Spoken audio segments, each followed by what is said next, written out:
ಕರ್ನಾಟಕ ರಕ್ಷಣಾ ವೇದಿಕೆ ಹೋರಾಟಗಳು ಅಂದ್ರೆ ಮನುಷ್ಯರು ಜನರನ್ನ ನಿಮ್ಮತ್ತ ಸೆಳೆದು ಜನರಿಗೆ ನಿಮ್ಮ ಮೇಲೆ ಭರವಸೆ ಬರುವಂತಹ ಹೋರಾಟಗಳನ್ನ ಮಾಡಬೇಕು. ಕಚೇರಿ ಉದ್ಘಾಟನೆ ಮಾಡಿದ್ದೀರಿ ಇವತ್ತು. ಈ ಕಚೇರಿ ನಿಮ್ಮ ಭವಿಷ್ಯಕ್ಕೆ, ನಿಮ್ಮ ಬೆಳವಣಿಗೆಗೆ ಮತ್ತು ಜನ ನಿಮ್ಮತ್ತ ಬರಲಿಕ್ಕೆ, ಸಂಘಟನೆ ಅಂತ ಬರಲಿಕ್ಕೆ ಇದು ಒಂದು ನಾಂದಿ ಹಾಡುವಂಥ ಕೇಂದ್ರವಾಗಲಿ ಮತ್ತು ಈ ಕ್ಷೇತ್ರದ, ಈ ತಾಲೂಕಿನ ಜನತೆಯ ನೋವಿಗೆ ಸ್ಪಂದಿಸುವಂತಹ ಕೇಂದ್ರವಾಗಲಿ ಅಂತ ಹೇಳ್ತಾ ನನ್ನನ್ನು ಈ ಕಾರ್ಯಾಲಯ ಉದ್ಘಾಟನೆಗೆ ಕರೆದು ಉದ್ಘಾಟನೆಯನ್ನು ಕೂಡ ನನ್ನಿಂದಲೇ ಮಾಡಿಸಿದಂತಹ ನಿಮ್ಮೆಲ್ಲರಿಗೂ ಹೃದಯಪೂರ್ವಕ ವಂದನೆಗಳನ್ನು ಸಲ್ಲಿಸಿ ನನ್ನ ಮಾತಿಗೆ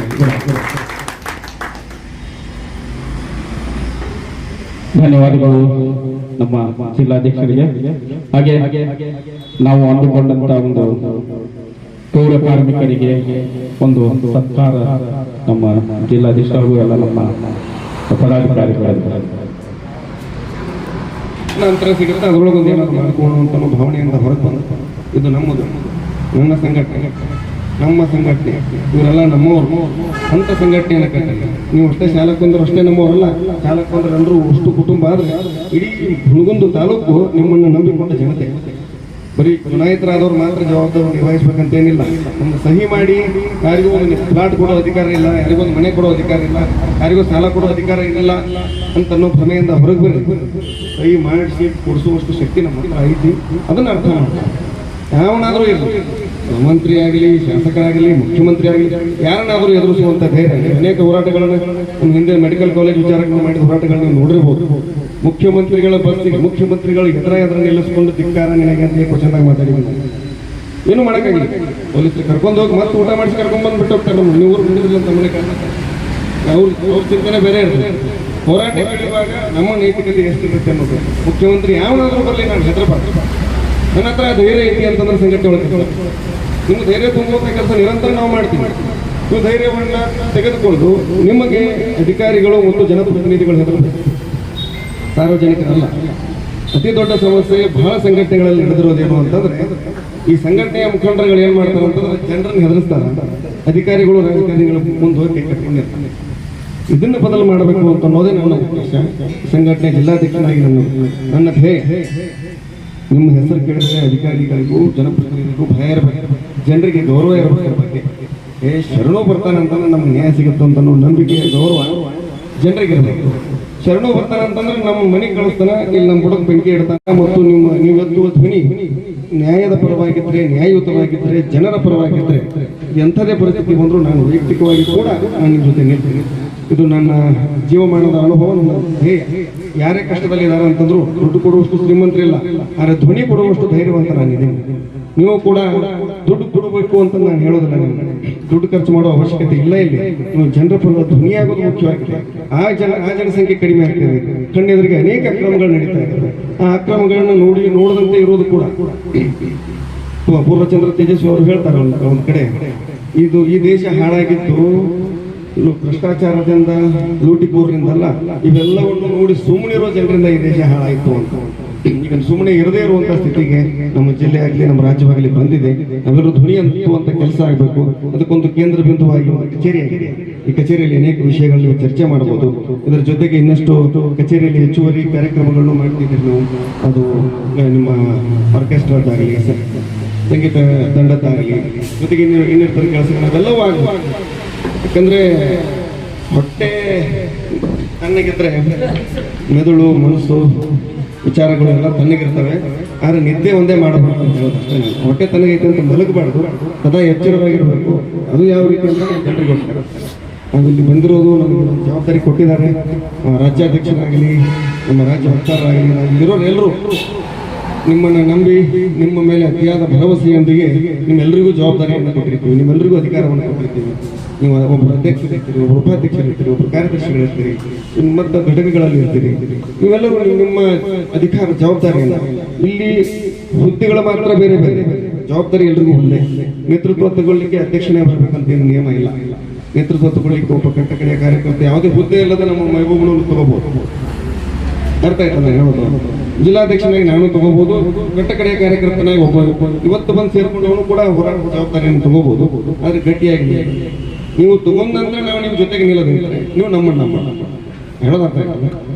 ನೀವು ಕಟ್ಟಕಡೆ ಕಾರ್ಯಕರ್ತನೊಬ್ಬ ಯಾವುದೋ ಒಂದು ಅನ್ಯಾಯದ ವಿರುದ್ಧ ಧ್ವನಿ ಎತ್ತಿದಾಗ ನಾನು ಆತನ ಜೊತೆ ನಿಲ್ಲುವುದು ನನ್ನ ನೈತಿಕ ಜವಾಬ್ದಾರಿ, ನಾನು ತೆಗೆದುಕೊಂಡ ಹುದ್ದೆಯ ಜವಾಬ್ದಾರಿ, ಅದು ನನ್ನ ಕರ್ತವ್ಯ, ಅದನ್ನು ನಾನು ನಿಭಾಯಿಸುವಲ್ಲಿ ಸುಮ್ಮನೆ ನೀವು ನನ್ನ ಜೊತೆ ನಿಲ್ಲುವ ಅವಶ್ಯಕತೆ ಇರುತ್ತದೆ. ಅದೇ ರೀತಿ ಯಾವುದೋ ಒಂದು ವಿಚಾರಕ್ಕೆ ಯಾವುದೋ ಒಂದು ಅನ್ಯಾಯದ ವಿರುದ್ಧ ನಾನು ಜಿಲ್ಲಾಧ್ಯಕ್ಷನಾಗಿ ಅಥವಾ ಶರಣು ತಾಲೂಕು ಅಧ್ಯಕ್ಷನಾಗಿ ಧ್ವನಿ ಎತ್ತಿದಾಗ ಜೊತೆಗೆ ನಿಲ್ಲದೇ ಇರುವುದು ಕೂಡ ನಿಮ್ಮದು ಅಪರಾಧ. ವಿಷಯವನ್ನು ತಿಳಿದುಕೊಂಡು ಯಾವುದೇ ಒಂದು ಹೋರಾಟ ಇದೆ ಅಂತ ಹೇಳಿ ಒಂದು ಮೆಸೇಜ್ ಬಂದ ತಕ್ಷಣ, ಒಂದು ಫೋನ್ ಬಂದ ತಕ್ಷಣ ಹೋಗೋದಾದ್ರೆ ಹೋಗ್ಬೋದು, ಬಿಡೋದಾದ್ರೆ ಬಿಡ್ಬೋದು ಅನ್ನೋ ರೀತಿ ಸಂಘಟನೆ ಕೆಲಸ ಮಾಡಬೇಕು.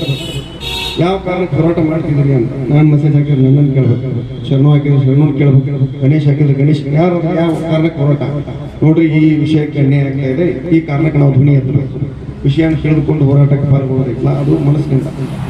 ವಿಷಯನ ತಿಳಿದುಕೊಳ್ಳದೆ ಕರೆದಿದ್ದಾರೆ, ಇವತ್ತು ಖಾಲಿ ಇದ್ದೀನಿ, ಶರಣು ಗಾಡಿ ಎತ್ತಿ ಹೋದ್ರಾಯ್ತು, ಜಿಲ್ಲಾಧ್ಯಕ್ಷರಿಗೆ ಭೇಟಿಯಾಗಿ ಬಂದ್ರಾಯ್ತು, ಈ ಥರದ ವಿಚಾರಗಳನ್ನ ಇಟ್ಕೊಂಡು ಸಂಘಟನೆ ಕೆಲಸ ಮಾಡ್ತಾರೆ. ಇದೆಲ್ಲ ನೀವು ತಾತ್ವಿಕವಾಗಿ ಅಂತ ತಾತ್ಕಾಲಿಕವಾಗಿ ನಮ್ಮ ಸಮಯಾವಕಾಶದ ಬೆಂಬಲವಾಗಿ ನಿಂತು ಸತತವಾಗಿ 25 ವರ್ಷಗಳಿಂದ ನನ್ನ ಧರ್ಮಪತ್ನಿಯು ಕೂಡ ಈ ಒಂದು ವೇದಿಕೆ ಮುಖಾಂತರ ಅಭಿನಂದನೆಗಳನ್ನು ಸಲ್ಲಿಸ್ತಾ ಇದ್ದೀನಿ. ಯಾಕಂದ್ರೆ ಪ್ರತಿಯೊಂದು ಸುಗಮ ಹಾದಿ ಇರಲಿ, ಕೆಟ್ಟ ಹಾದಿ ಇರಲಿ, ಅವ್ರು ನಡಿ ಮುಂದೆ ಅಂತ ವಚನ ಹೇಳ್ದಂಗೆ ಅವರು ನಡಿ ನಾ ಎತ್ತೀನಿ ಅಂತಂದು ಬೆಂಬಲವಾಗಿ ನಿಂತಾಗಿ ಅಕ್ಕಿ ಕೂಡ ನಾವು ಹೃದಯಪೂರ್ವಕ ಅಭಿನಂದನೆ ಸಲ್ಲಿಸ್ತಾ ಇದ್ದಾರೆ. ಹಾಗೆ ಈ ಒಂದು ನಮ್ಮ ನೆಚ್ಚಿನ ಜಿಲ್ಲಾಧ್ಯಕ್ಷರಾದ ಬಸವರಾಜ ಧರ್ಮಕ್ಕವರು ಕೂಡ ಒಂದು ಫುಲ್ ಖುಷಿಯಾಗಿರೋದು ಅವರು ಕೂಡ ಈ ಖುಷಿಯನ್ನ ಮತ್ತೆ ಹಂಚ್ಕೊಳ್ಳಿ ಅಂತಂದು ಅವ್ರಿಗೆ ಎರಡು ಮಾತು ಮಾತಾಡಕ್ಕೆ ಹೋಗ್ತಾರೆ. ನೂತನ ತಾಲೂಕಾ ಕಾರ್ಯಾಲಯವನ್ನು ಆರಂಭಿಸಿದಂಥ ತಾಲೂಕು ಅಧ್ಯಕ್ಷರಾದ ಶರಣು ಗಣ್ಯರವರಿಗೆ ಹಾಗೂ ಈ ತಾಲೂಕಿನ ಎಲ್ಲ ಸರ್ವೇ ಸೇನಾನಿಗಳಿಗೆ ಮೊದಲಿಗೆ ಅಭಿನಂದನೆಗಳನ್ನು ಸಲ್ಲಿಸ್ತೀನಿ. ಹಾಗೆ ಆತ್ಮೀಯರು, ನನ್ನ ಸ್ನೇಹಿತ ಮತ್ತು ಮಾರ್ಗದರ್ಶಕರು, ನಾವು ಪರಸ್ಪರ ಚರ್ಚೆ ಮಾಡಿ ಅನೇಕ ವಿಷಯಗಳ ನಿರ್ಧಾರ ತಗೊಳ್ತೀವಿ ಅಂತ ನನ್ನ ಸ್ನೇಹಿತರಾದಂಥ ಸಂಗನಗೌಡ ಪಾಟೀಲ್ ಅವರೇ, ಇನ್ನು ನಮ್ಮ ವೈದ್ಯಕೀಯ ಸೇವೆಯಲ್ಲಿ ನಿರತರಾಗಿರುವಂತಹ ಆನಂದ್ ಅವರೇ, ಪೌರ ಕಾರ್ಮಿಕರು ನೀವಿಲ್ಲದೆ ಇದ್ದರೆ ನಾವು ಬದುಕೋದು ಕಷ್ಟ. ಇವತ್ತಿನ ಬಟ್ಟೆ ಹಾಕಿದ್ದೀವಲ್ಲ, ನಾವು ಹಾಕೊಳ್ಳಿಕ್ಕೆ ಧೈರ್ಯ ಸಾಲೋಲ್ಲ. ನೀವಿದ್ದ ಕಾರಣಕ್ಕೆ ನಾವು ಸ್ವಚ್ಛವಾದ ರಸ್ತೆಯಲ್ಲಿ ಸ್ವಚ್ಛವಾದ ಬಟ್ಟೆಯನ್ನು ಹಾಕೊಂಡು ಓಡಾಡ್ಬೋದು. ಆ ಕಾರಣಕ್ಕೆ ಇಡೀ ದೇಶ ಪೌರ ಕಾರ್ಮಿಕರಿಗೆ ಚಿರುಣಿಯಾಗಿರಬೇಕು. ಅದೇ ರೀತಿ ಇಡೀ ದೇಶ ವೈದ್ಯಕೀಯ ಕ್ಷೇತ್ರದ ಎಲ್ಲ ವೈದ್ಯರಿಂದ ಹಿಡಿದು ಕಟ್ಟಕಡೆಯ ಕಾರ್ಮಿಕರವರೆಗೂ ಚಿರುಣಿಯಾಗಿರಬೇಕು. ಜೊತೆಗೆ ಎಲ್ಲ ತಾಯಂದ್ರೆ ನಮ್ಮ ಸಂಘಟನೆ ಇರುವಂತವರು ಮತ್ತು ಮುಖ್ಯವಾಗಿ ನಮ್ಮ ಶರಣು ಗಾಣಿಗರವರ ಧರ್ಮಪತ್ನಿ ಅವರು ಹೇಳ್ತಿದ್ದವರು, ನಮ್ಮ ನಡೆ ಮುಂದೆ ಅಂತಂದು ನಡೆ ಮುಂದೆ ಬೆಂಬಲವಾಗಿ ನಿಂತಿದ್ದಕ್ಕೆ ಬೆಳೆದ ಇಲ್ಲ ಹೊರಗೆ ಹಾಕ್ಬಿಟ್ಟಿದ್ರು. ಅದನ್ನ ಕಾಣಿಸ್ಬೇಕಂತಿದ್ದ ಮೈ ಕೈಯಲ್ಲಿತ್ತು. ಇನ್ನು ಎಲ್ಲ ತಾಯಂದ್ರು, ನೀವು ಕೂಡ ನಿಮ್ಮ ಕುಟುಂಬಗಳು ಕೂಡ ನಿಮಗೆ ಸಪೋರ್ಟ್ ಮಾಡಿ ಬೆಂಬಲ ಕೊಡದೇ ಇರ್ತಾರೆ. ನೀವು ಕೂಡ ಸಾಮಾಜಿಕವಾಗಿ ಇಲ್ಲಿ ಬಂದು ಒಂದು ಹೋರಾಟವನ್ನಾಗಲಿ, ಕಾರ್ಯಕ್ರಮಗಳನ್ನಾಗಲಿ, ಯಾವುದೇ ಒಂದು ಸಣ್ಣ ಪ್ರಗತಿಯನ್ನಾಗಲಿ ಮಾಡ್ಲಿಕ್ಕೆ ಸಾಧ್ಯ ಇಲ್ಲ. ನಿಮ್ಮ ಕುಟುಂಬಕ್ಕೂ ಕೂಡ ನೀವು ಯಾವಾಗಲೂ ಚಿರುಣಿಯಾಗಿರ್ಬೇಕು. ಮನೆ ಚೆನ್ನಾಗಿದ್ದರೆ ಮನುಷ್ಯನ ಮನಸ್ಸು ಮತ್ತು ಮರ್ಯಾದೆ, ಬದುಕು ಎರಡೂ ಚೆನ್ನಾಗಿರುತ್ತೆ, ಹೆಸರು ಚೆನ್ನಾಗಿರುತ್ತೆ. ಆ ಕಾರಣಕ್ಕೆ ಇಲ್ಲಿರೋ ಎಲ್ಲ ಹೆಣ್ಮಕ್ಳಿಗೂ, ಹೆಣ್ಮಕ್ಳವರ ಹೆಂಡತಿ, ತಂದೆ, ತಾಯಿ, ಅಣ್ಣ ತಮ್ಮಂದ್ರೆ ಎಲ್ರಿಗೂ ಚಿರುಣಿಯಾಗಿರ್ಬೇಕು. ಯಾಕಂದರೆ ಇವತ್ತು ನೀವು ಯಾವುದಾದ್ರೂ ಒಂದು ಹೆಜ್ಜೆ ಮುಂದಿಟ್ಟಿದ್ರಿ ಅಂದರೆ ಅದಕ್ಕೆ ಅವ್ರ ಬೆಂಬಲ ಮುಖ್ಯವಾಗಿರುತ್ತೆ. ಅದು ಪ್ರತ್ಯಕ್ಷವಾಗಿ ಪರೋಕ್ಷವಾಗಿ. ನಂದು ಕೂಡ ನನ್ನ ಕುಟುಂಬಕ್ಕೆ ಚಿರುಣಿಯಾಗಿದ್ದೀನಿ. ನನ್ನ ಸ್ನೇಹಿತೆ ಅನ್ಬೋದು, ಆ ರೀತಿ ನನ್ನ ತಾಯಿ ಜೊತೆ ನಾನು ಇರ್ತೀನಿ. ನಮ್ಮ ಮಡದಿ ಕೂಡ ಯಾವತ್ತೂ ನಾನು ಇರೋರಿಗೆ ಒಂದು ಪ್ರಶ್ನೆಯನ್ನು ಕೇಳೋದಿಲ್ಲ, ಕೆಲಸ ಮಾಡ್ರಿ ಅಂತ. ನಂತರ ಈ ಕಚೇರಿ ಉದ್ಘಾಟನೆ ಮಾಡೋದು ಹೇಗೆ ಅಂತಂದರೆ, ಕಚೇರಿ ಒಂದೆಲ್ಲ ಯಾವುದೇ ಕೆಲಸ ಈಗ ನಾವು ಕೂತ್ಕೊಳ್ಳೋ ಕುರ್ಚಿ ಏನಿಲ್ಲ, ಅದು ಯಾವತ್ತಿಗೂ ಒಲೆ ಮೇಲೆ ಕೂತ್ಕೊಳ್ಳೋ, ಒಲೆ ಮೇಲೆ ಇರೋ ತವ ಇರ್ತಾರೆ, ಹಂಚಿದ್ದಂಗೆ ಅದು ಯಾವಾಗ ಎಷ್ಟು ಕಾಯುತ್ತೆ ಅಂತ ಗೊತ್ತಿರೋದಿಲ್ಲ. ಅದ್ರ ನೋವು ಕೂತ್ಕೊಳ್ಳೋರಿಗೆ ಮಾತ್ರ ಗೊತ್ತಿರುತ್ತೆ. ಅದೇ ರೀತಿ ಕಚೇರಿ ಮಾಡಿದ್ದು ಎಂಥ ಮೈಲಿಗಲ್ಲಾಗುತ್ತೋ ನಿಭಾಯಿಸ್ಕೊಂಡು ಅದು ತಕ್ಷಣವಾಗಿ ಹೋರಾಟಗಳನ್ನು, ಕಾರ್ಯಕ್ರಮಗಳನ್ನು ಮಾಡೋ ಜವಾಬ್ದಾರಿ ಕೂಡ ಅದರ ಮೇಲೆ ಇನ್ನೂ ಹೆಚ್ಚಾಗ್ತಾ ಹೋಗ್ತದೆ. ಇನ್ನು ಬಹಳ ವೇದಿಕೆಗಳಲ್ಲಿ, ಬಹಳ ಸಮಾರಂಭಗಳಲ್ಲಿ ಮಾತಾಡುವಾಗ ನಾನು ಹೇಳ್ತಿರ್ತೀನಿ, ಸಮಸ್ಯೆಗಳನ್ನು ಬಗೆಹರಿಸುವ ನಾಯಕನಾಗಬೇಕು ಹೊರತು ನಾಯಕನೇ ಸಮಸ್ಯೆ ಆಗಬಾರ್ದು. ಆ ರೀತಿ ಈ ಕಚೇರಿ, ಈ ಕ್ಷೇತ್ರದ, ಈ ಜಿಲ್ಲೆ, ಈ ತಾಲೂಕಿನ ಎಲ್ಲ ದೀನ ದಲಿತರ, ಶೋಷಿತರ ಮತ್ತು ನಾಡು ನುಡಿ ವಿಷಯದಲ್ಲಿ ಅನ್ಯಾಯಕ್ಕೊಳಗಾದವರ ಪರವಾಗಿ ಧ್ವನಿ ಎತ್ತಲಿಕ್ಕೆ, ಅವರ ಸಮಸ್ಯೆಗಳಿಗೆ ಪರಿಹಾರ ಕೊಡಲಿಕ್ಕೆ ಮತ್ತು ಯಾವುದೇ ರಾಜಕೀಯ ಅಥವಾ ಶ್ರೀಮಂತಿಕೆಯ ದರ್ಪಕ್ಕೆ ತಲೆಬಾಗದೆ ಹೆದರದೆ ಅವೆಲ್ಲವನ್ನು ಎದುರಿಸಲಿಕ್ಕೆ ಗಟ್ಟಿಯಾಗಿ ನಿಲ್ಲಬೇಕು. ಇನ್ನೂ ಹೆಚ್ಚಿನ ಸಂಖ್ಯೆಯಲ್ಲಿ ನೀವು ಕಾರ್ಯಕರ್ತರೆಲ್ಲರೂ ಕೈಗೂಡಿಸಬೇಕು. ನೆನಪಿರಲಿ, ನೀವು ಈ ಶಾಲೆ ಹಾಕೋಕ್ಕಿಂತ ಮೊದಲು ಬರೀ ನಾಗರಿಕರು, ಈ ಶಾಲ್ ಹಾಕಿದ ನಂತರ ಕನ್ನಡದ ಸೈನಿಕರು ಯಾವತ್ತೂ ತಮ್ಮ ಜೀವಕ್ಕೂ ಹೆದರೋದಿಲ್ಲ. ಜೀವಕ್ಕೆ ಹೆದರದೆ ಗಡಿಯಲ್ಲಿದ್ದಾರೆ ಅನ್ನೋ ಕಾರಣಕ್ಕೆ ನಾವು ಜೀವಂತವಾಗಿ ಆರಾಮವಾಗಿ ಇಲ್ಲಿ ಬದುಕ್ತಿದ್ದೀವಿ. ಅದೇ ರೀತಿ ಈ ನಾಡಿನಲ್ಲಿ ಕನ್ನಡ ಅನ್ನೋದು ಬದುಕ್ತಾ ಇದೆ, ಉಸಿರಾಡ್ತಾ ಇದೆ. ಯಾವುದೇ ದಬ್ಬಾಳಿಕೆ ಬಂದರೂ ಕೂಡ ಅದನ್ನು ಎದುರಿಸ್ತಾ ಇದೆ ಅಂತ ಅನ್ನೋದಕ್ಕೆ ಕಾರಣನೇ ಕರ್ನಾಟಕ ರಕ್ಷಣಾ ವೇದಿಕೆಯ ಸೈನಿಕರು. ನೀವು ಕೂಡ ಸೈನಿಕರು ಅನ್ನೋ ಹೆಮ್ಮೆ ಮತ್ತು ನಾವು ಕರ್ನಾಟಕ ರಕ್ಷಣಾ ವೇದಿಕೆಯ ನಾಯಕರು ಅಂತ ಅನ್ನೋ ಜವಾಬ್ದಾರಿಯನ್ನು ಕೂಡ ನೀವು ಇಟ್ಕೋಬೇಕು. ಯಾವತ್ತೂ ಎಲ್ಲೇ ನಿಮ್ಮ ಕಣ್ಣಿದ್ರೆ ಯಾವುದೇ ಅನ್ಯಾಯ ಕಂಡು ಬಂದರೆ ತಕ್ಷಣಕ್ಕೆ ಸ್ಪಂದಿಸುವಂಥ ಕೆಲಸ, ಅವರಿಗೆ ನ್ಯಾಯ ಕೊಡಿಸುವಂಥ ಕೆಲಸ, ಎಂಥದೇ ವಿರೋಧ ಬಂದರೂ ಕೂಡ ಗಟ್ಟಿಯಾಗಿ ನಿಲ್ಲುವಂಥ ಕೆಲಸವನ್ನು ನೀವು ಮಾಡಬೇಕು.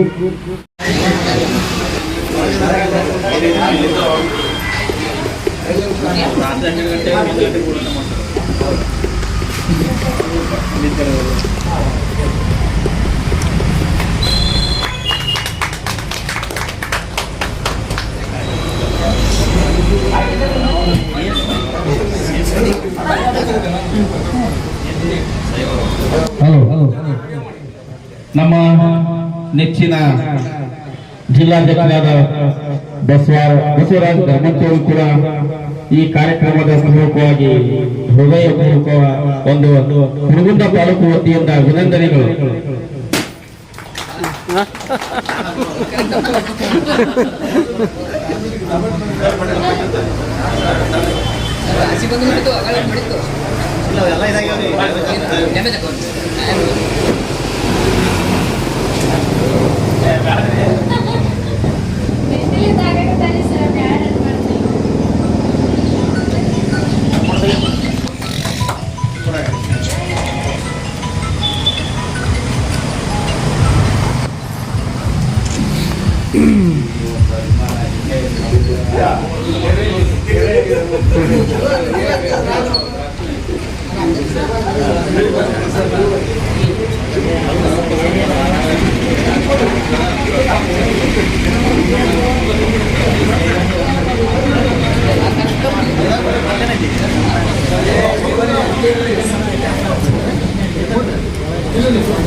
ಹಾಗೆ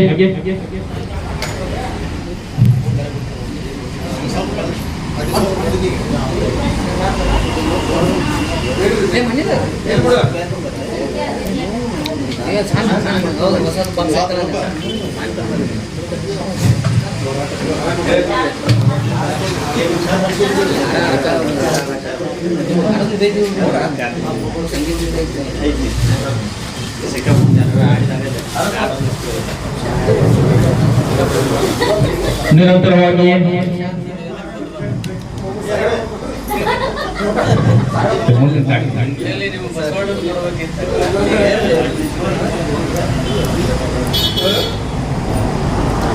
ಅಭಿನಂದನೆಗಳು ನಮ್ಮ ಆನಂದ್ ಅವರಿಗೆ, ಹಾಗೆ ಪಾಟೀಲ್